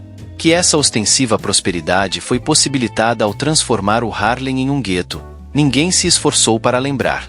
Em 4 anos, de 1970 a 1974, o número de viciados em heroína no país dobrou, e o Harlem foi a ilustração mais vívida dessas estatísticas. No entanto, Barnes mesmo tratou isso filosoficamente mais tarde. Sim, eu enchi as ruas da cidade de pó, mas se eu não tivesse feito isso, outra pessoa teria feito. Seja um italiano ou um latino, e você pode ter certeza de que nenhum deles jamais teria dado um centavo de volta para o Harlem. Durante esse tempo, os tóxicos se tornaram o assunto dos líderes máximos da nação. Em 1971, o presidente Richard Nixon disse em uma coletiva de imprensa na Casa Branca que a dependência de tóxicos era o inimigo público número 1 nos Estados Unidos e para lutar e derrotar esse inimigo, uma ofensiva total era necessária. No entanto, o governo do estado de Nova York não agiu assim. Então, como seguir adiante nessa ofensiva? A única coisa que o governador Nelson Rockefeller poderia oferecer eram as leis antitóxicos mais severas do país. A venda de 2 onças de heroína, coca, morfina, ópio ou erva era punível com prisão de 15 a 25 anos. A posse de 4 onças ou mais era punível com a mesma pena. Essa política draconiana era ineficaz e não conseguia deter o crescente número de viciados em tóxicos. Barnes riu alto dessas ações das autoridades. Ele acreditava que a solução para o problema do contrabando de heroína em Nova York deveria começar com a prisão de todos os detetives da Divisão de Investigações Especiais. Segundo ele, todos os contrabandistas em Nova York sabiam que esses caras eram contrabandistas de tóxicos eles mesmos. Barnes não estava tão longe da verdade. Em 1972, toda a cidade de Nova York estava discutindo um incidente que ocorreu em um depósito de provas e mercadorias confiscadas pela polícia. O departamento de polícia decidiu fazer um inventário dos tóxicos apreendidas. No entanto, as malas que haviam sido apreendidas em 1962 durante a investigação da Conexão Francesa continham farinha e amido em vez de tóxicos. Quem e quando os tóxicos foram roubadas nunca foi descoberto, e o único suspeito, o detetive da polícia de Nova York Joseph Nancita, foi encontrado morto em seu próprio carro. A versão oficial de sua queda é considerada suicídio, embora rumores tenham se espalhado imediatamente pela cidade de que Nancita havia sido baleado. O governador do estado, tentando acalmar o público, não encontrou nada melhor do que endurecer a lei existente. A partir de então, todos os contrabandistas pegos em flagrante foram sentenciados à prisão perpétua sem direito à liberdade condicional. No entanto, essa medida pareceu excessiva para muitos. Assim, o prefeito de Nova York, John Lindsay, chamou a lei do governador de vingativa. Os moradores comuns de Nova York e especialmente de Harlem a chamaram de conspiração contra os pequenos que não podiam se defender. As autoridades perceberam que só poderiam acalmar o público se pudessem prender um contrabandista de tóxicos de alto escalão. Eles precisavam provar que a lei não era dirigida apenas contra pequenos vendedores que podiam encontrar um par de onças nos bolsos, mas também contra os verdadeiros tubarões do negócio dos tóxicos. As autoridades então chamaram a imprensa para ajudar. Poucos dias após a aprovação da Lei Rockefeller, em 8 de janeiro de 1973, a revista The New Yorker publicou um artigo sobre Barnes intitulado Intocáveis, os 11 principais nomes no comércio de tóxicos da cidade. Barnes mais tarde brincou tristemente sobre o artigo. Os nova-iorquinos estão dispostos a pagar muito dinheiro para terem suas fotos impressas no jornal, mas nós fomos publicados de graça. Outros jornalistas tentaram acompanhar e também adicionaram combustível ao fogo. As manchetes eram eloquentes. Nick Barnes tem uma máfia negra. A imprensa inventou muitas falsidades sobre Barnes antes que alguns jornalistas escrevessem que ele era membro do Exército de Libertação Simbiótica, uma organização terrorista de esquerda que havia sido notada por vários assaltos a bancos e assassinatos. Barnes não se importava com as ficções dos jornais. Ele acreditava que desfrutava de tanta atenção da imprensa por causa de sua fotogenicidade. Os jornais estão interessados em vender circulação. A melhor maneira de aumentar sua circulação é colocar na capa a foto de Nick Barnes em um terno luxuoso. Ninguém vai comprar um jornal com José Rosa olhando para o leitor da capa. Rosa era um grande contrabandista de tóxicos na seção hispânica do Harlem, segundo Barnes, dono do rosto mais repugnante. A Lei Rockefeller entrou em vigor em 1º de setembro de 1973. O Departamento de Polícia de Nova York decidiu dar a Barnes uma pequena surpresa nesta ocasião. Em 29 de agosto, Nick retornou a Nova York de Detroit, onde estava se encontrando com um advogado que conhecia no aeroporto. Nick deveria encontrar sua esposa, mas ela não estava lá. Alarmado, Barnes ligou para casa e sua esposa disse que não havia eletricidade na área e que o elevador no prédio não funcionava e que ela não ia descer as escadas no escuro com uma criança de 1 ano nos braços. Barnes tranquilizou sua esposa com a frase: "Fique calma, querida. Vou pegar um táxi e logo estarei em casa." Barnes chegou em casa e, depois de tranquilizar sua esposa, saiu para resolver alguns assuntos. Quando Barnes voltou no dia seguinte, foi recebido por um grupo de 15 policiais perto da entrada de seu apartamento no 13º andar. Eles o algemaram e entraram em seu apartamento. Talvez os policiais esperassem ver um grande laboratório de tóxicos, mas em vez disso viram a esposa aterrorizada de Barnes que estava amamentando sua filha. Os policiais revistaram o apartamento, mas em vez de 1 tonelada de heroína, encontraram apenas $50.000 em dinheiro e algumas armas. Barnes ficou novamente agitado quando um policial saiu de seu quarto carregando uma bolsa de viagem de couro. Nick estava certo de que o policial tinha colocado alguns quilos de tóxicos preparados na bolsa, mas para sua surpresa, só foram encontrados documentos e roupas sujas. A busca dos agentes não deu muito bom para eles. Os cães farejadores só conseguiram encontrar um fino de um baseado que Barnes havia deixado acidentalmente em seu banheiro enquanto estava em Detroit. A polícia achou que ele tinha fugido para as Ilhas do Caribe, esperando escapar da acusação de lavagem de grana. Eles estavam grampeando o telefone de Barnes em casa há algum tempo, e a frase que ele disse para sua esposa foi: "Fique calma, querida." Mas as autoridades pensaram que isso era algum tipo de código. Quando a polícia de uma equipe de vigilância do lado de fora da casa de Barnes relatou que ele havia descido de um táxi com uma grande bolsa de couro, as suspeitas foram aumentadas depois de questionar o taxista aterrorizado e descobrir que ele havia pegado seu último passageiro perto do aeroporto. Os policiais decidiram que tiveram sorte. Naquela época, a segurança nos aeroportos não era muito rigorosa, então os correios frequentemente carregavam tóxicos na bagagem de mão. A imaginação da polícia imaginava uma bolsa cheia de quilos de heroína da França ou do Vietnã. E todas as suas dúvidas foram finalmente dissipadas quando viram Barnes caminhando para casa. Como a casa não tinha eletricidade, Barnes teve que subir 13 lances de escada conectando o elevador que não funcionava, e a falta de eletricidade na casa se mostrou uma tarefa impossível para os policiais. Eles decidiram que Nick havia decidido subir os 13 andares a pé, temendo uma emboscada nas portas do elevador. Com base nessas observações, o juiz concedeu aos policiais um mandado de busca. Em seu livro, Nick Barnes zomba abertamente da polícia. Ele vê a busca como uma tentativa desesperada de encontrar qualquer coisa para justificar 8 meses de uma investigação infrutífera. Os policiais, em sua opinião, gastaram muito tempo e dinheiro e, portanto, tinham que de alguma forma provar aos seus superiores que eram dignos de seu trabalho. Ele estava acompanhado o tempo todo por vigilância externa, rastreando seus movimentos pela cidade. Seus registros telefônicos foram grampeados. Ele tinha um carro cheio de agentes estacionado do outro lado da rua de sua casa 24 horas por dia, e isso sem mencionar toda uma rede de informantes de nível de rua. Porém, todo esse esforço acabou sendo em vão. A versão de Barnes, no entanto, é a versão mais plausível, de que os policiais fizeram essa busca sem esperança de encontrar algo comprometedor no apartamento de Nick. Foi um sinal que deveria fazer Barnes perceber que os tempos haviam mudado e que ele não seria mais capaz de conduzir seus assuntos tão facilmente quanto antes. Nick Barnes tentando não pensar em mulheres ou na lei Rockefeller. Ele não levou o policial a sério na época. Barnes estava muito mais preocupado com a lavagem de dinheiro, como ele mesmo afirmava. Se você dirige uma Maserati, possui vários apartamentos de luxo e declara uma renda de apenas $30.000 por ano, não se surpreenda se a Receita Federal começar a se interessar por você. Barnes claramente não queria repetir o destino de Al Capone. Barnes, graças ao seu advogado, conseguiu encontrar uma maneira de fazer o sistema fiscal trabalhar a seu favor em vez de contra ele. Nos Estados Unidos, havia ainda uma associação, FHA ou Administração Federal de Habitação.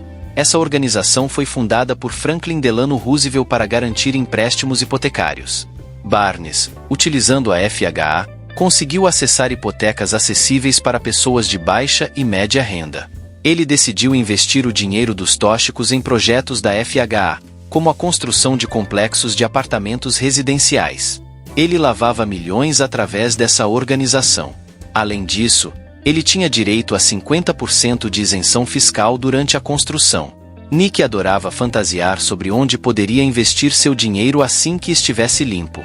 Em seu livro, Barnes escreveu que seu sonho era construir um enorme shopping no Harlem e criar uma rede nacional de lava-rápidos automáticos. Um investimento desse tipo transformaria instantaneamente Nick Barnes de contrabandista de tóxicos em um empresário respeitável. Outro problema era a grande quantidade de dinheiro em mãos. Barnes encontrou uma solução também para isso. O reitor da igreja local, frequentada por Barnes com sua esposa, o ajudava. Ele pegava o dinheiro e o guardava no fundo de dotação da igreja. Esse serviço custava a Nick 2% do valor, bastante, mas nos casos em que fiança era necessária, nem o juiz nem o promotor tinham perguntas sobre a origem do dinheiro. A reputação da igreja não era questionada, porém, às vezes, no entanto, nem mesmo esses truques funcionavam. Em 11 de maio de 1974, Nick Barnes foi preso pela polícia sob suspeita de queda. O juiz fixou a fiança em $100.000. O reitor da igreja trouxe o valor total no dia seguinte, mas o promotor do distrito do Bronx, Mário Marola, a rejeitou. Ele também convenceu o juiz a realizar uma audiência sobre de onde a pobre paróquia conseguiria uma quantia tão grande de dinheiro. A explicação do reitor não convenceu a acusação, já que a igreja tinha apenas $330 em sua conta na época da prisão de Barnes, e a fiança foi negada. As tentativas de tirar Nick de trás das grades continuaram por quase 2 meses até que seu advogado trouxe a quantia necessária, explicando que o dinheiro era parte do investimento imobiliário de Barnes. O senhor intocável encontrou-se livre, mas a imprensa discutiu o episódio por muito tempo. Não foi a primeira acusação contra Barnes, mas foi aquela que quase destruiu todo o seu império. Os jornalistas não apenas escreveram sobre Nick Barnes, eles o tornaram uma estrela.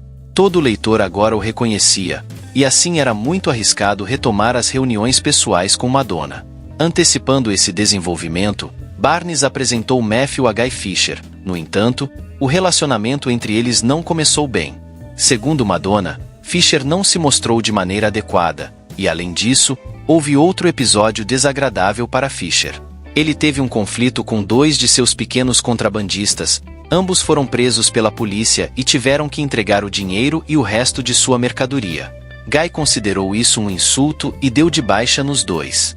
Os membros do conselho consideraram a queda a medida mais extrema que poderia ser tomada. A decisão de dar de baixa em alguém sempre era tomada coletivamente, e essa decisão tinha que ser unânime. Guy decidiu ignorar essas formalidades e realizou um linchamento comum. Em resposta à indignação de Barnes e dos outros, ele declarou que, como esses contrabandistas eram seus subordinados, ele sozinho tinha o direito de decidir o que fazer com eles. Fisher estava cada vez mais encrencado. Em 30 de setembro de 1974, ele foi se encontrar com Matthew Madonna, que lhe daria as chaves de um carro carregado de heroína. Ele levava consigo $100 mil em dinheiro. No caminho, Guy cometeu uma infração de trânsito. Foi parado pela polícia durante a verificação de identidade. Guy deu aos policiais sua carteira de motorista falsa, após o que decidiram revistar o carro. Quando viram uma sacola de dinheiro no porta-malas, Guy ofereceu para ficar com o dinheiro e deixá-lo ir. Porém, Guy Fisher foi imediatamente preso e acusado de tentativa de suborno. O dinheiro foi confiscado e Barnes teve que gastar sua grana. Ele pagou a fiança de Fisher e pagou Madonna. No entanto, quando Fisher pagou de volta a Barnes pela sua fiança, ele pagou $5 mil a menos. Nick mais tarde lembrou que foi neste ponto que ele teve algumas dúvidas sobre Fisher, mas ele não deu muita importância na época. Geithner, também, sonhava em se tornar um empresário legítimo, mas pensava de forma diferente de Barnes. Se Nick estava procurando opções reais e viáveis, Fisher pegou fogo com a ideia sobre o Apollo Theater. Esta sala de concertos no início do século XX teve um papel importante na história da música afro-americana. Mas nos anos 70, ela definhou devido a uma existência bastante miserável. Fisher acreditava que tornar o Apollo parte de seu negócio tornaria sua imagem mais respeitável. O teatro estava à venda por apenas a metade, $1 milhão, e além disso tinha grandes benefícios fiscais como patrimônio histórico. E enquanto o conselho se preparava para a compra, outro incidente infeliz ocorreu. Em 1976, eles perderam seu fornecedor e a pessoa de Matthew Madonna. Agora eles precisavam urgentemente encontrar um novo fornecedor de mercadorias.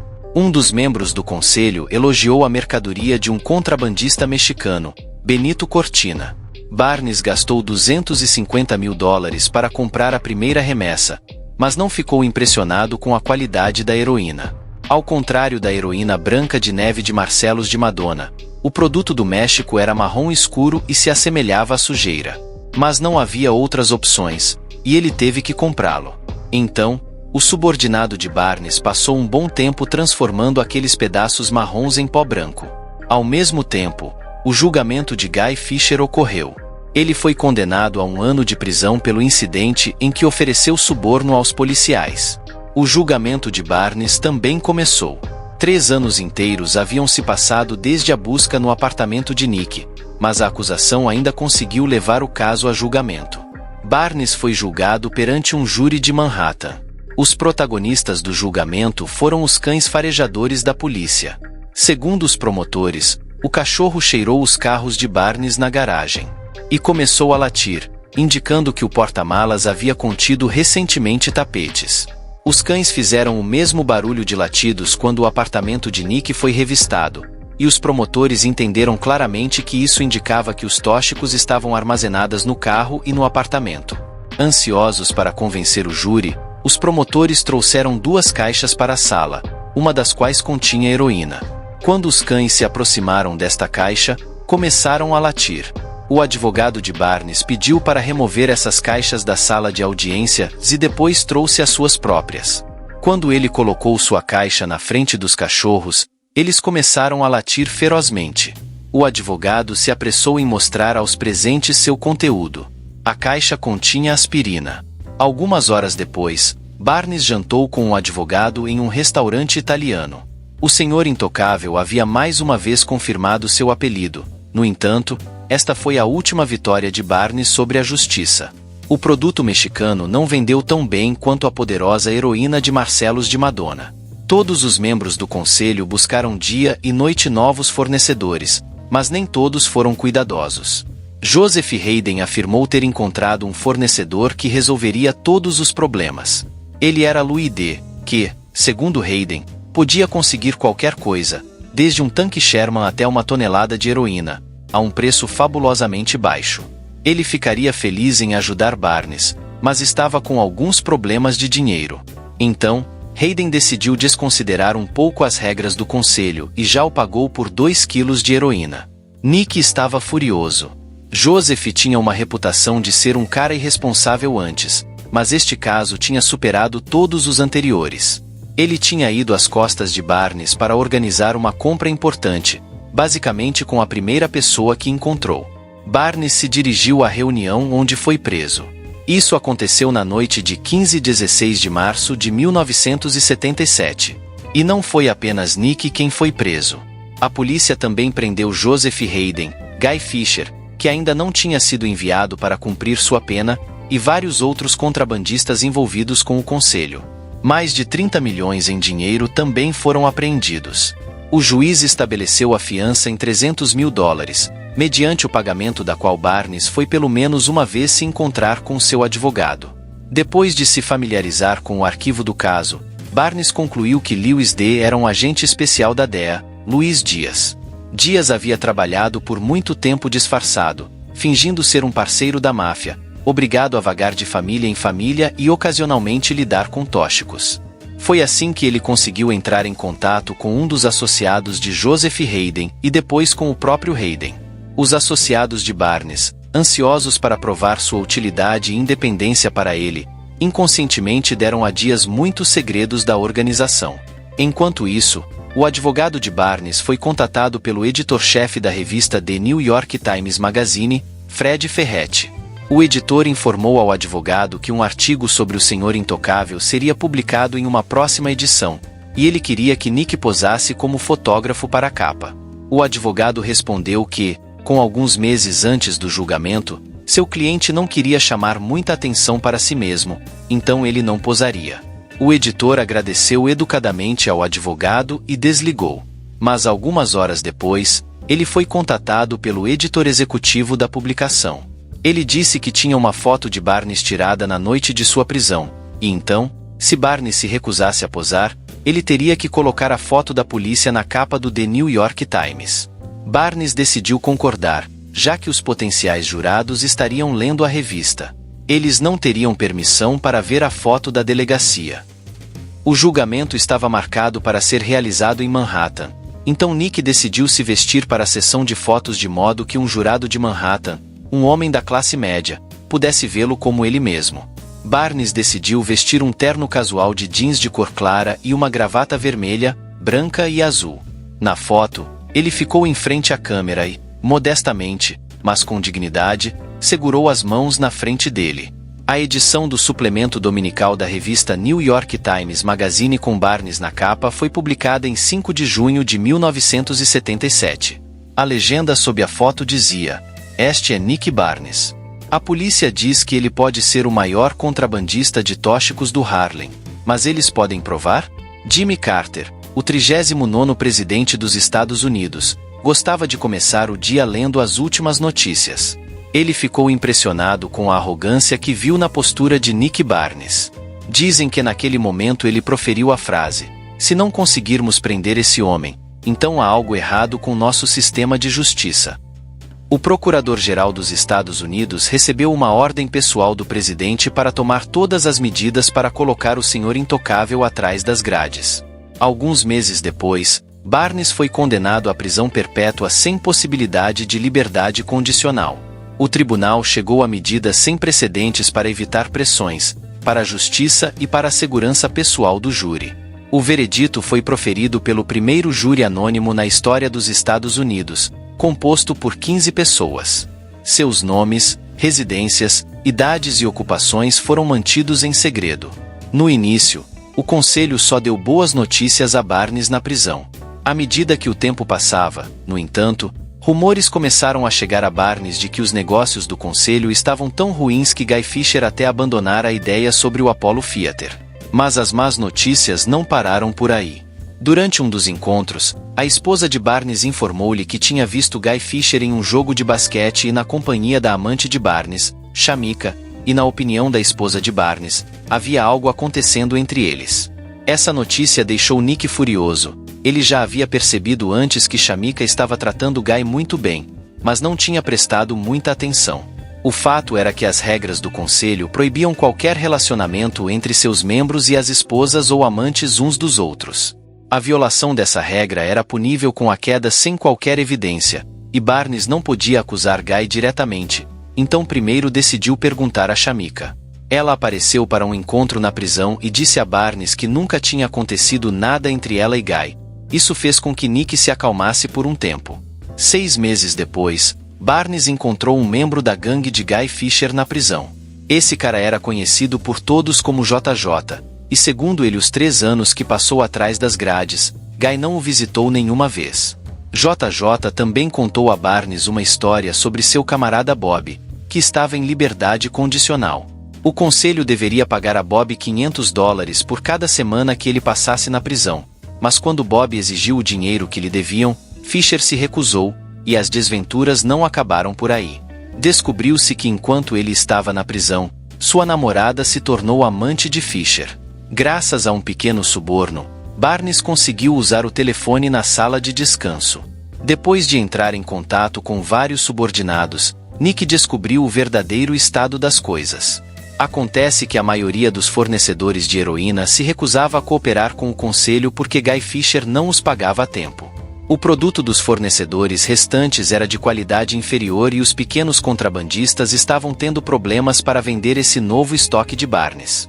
Ele tinha dedicado muito tempo e esforço para construir uma reputação impecável para seu produto, e seus sucessores haviam arruinado tanto que o conselho até parou de pagar os advogados de Nick. As dúvidas de Barnes foram finalmente dissipadas por uma carta recebida um mês depois e um grande envelope com fotos de Shamika com Guy jantando juntos, bem como durante um jogo de basquete. Em uma foto, Guy estava beijando Shamika. O envelope não tinha o nome do remetente, mas junto com as fotos, havia ainda uma breve nota dentro. Ela continha as palavras da Administração de Fiscalização de Tóxicos.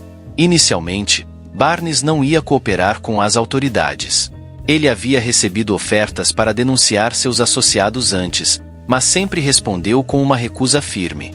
Ele percebeu que não teria que esperar a ajuda do conselho. Ele mudou de ideia.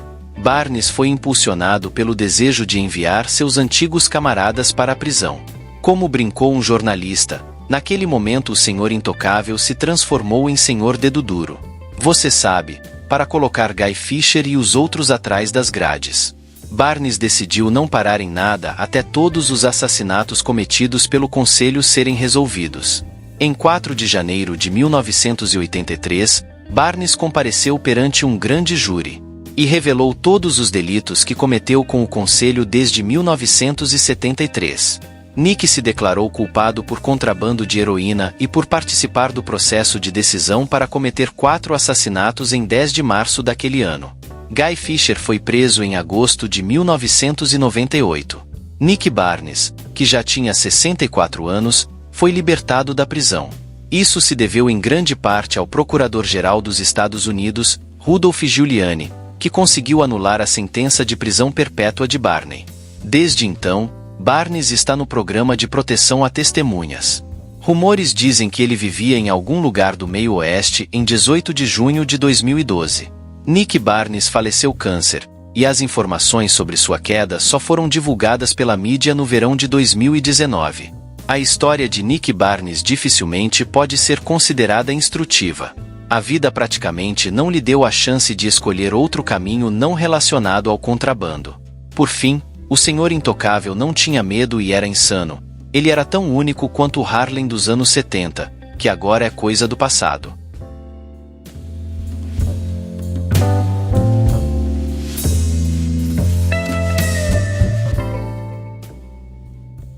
Salve, família!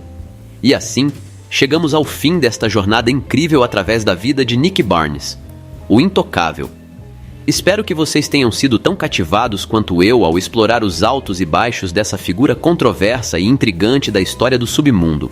De sua ascensão ao poder nas ruas do Harlem até sua queda dramática diante da justiça, Barnes deixou um legado permanente que continua a ecoar até os dias de hoje. Se há algo que podemos aprender com a história de Nick Barnes, é que nenhum império é indestrutível e que se exibir demais o torna um alvo grande. Que a trajetória de Barnes nos sirva de lembrete sobre os perigos do poder desenfreado e das escolhas erradas. que possamos aprender com os erros do passado para construir um futuro mais justo e igualitário. Obrigado por me acompanhar nesta jornada. Se você gostou do vídeo, não se esqueça de deixar seu like, compartilhar com seus amigos e se inscrever no nosso canal para mais conteúdo fascinante como este. Lembre-se, a verdade sempre vem à tona mesmo nos lugares mais sombrios. Até a próxima!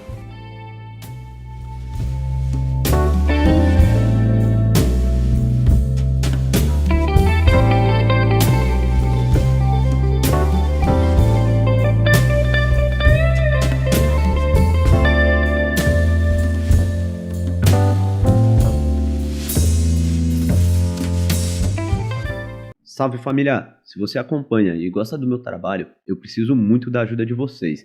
Dá um pulo lá no Apoia-se e se torne um de nossos investigadores daqui do canal. E para os apoiadores do canal, vão ter diversos brindes para vocês, meus amigos. Então, se você quer que esse conteúdo continue rolando, dá um pulo lá no Apoia-se e se torne um de nossos investigadores daqui do canal. Valeu, família!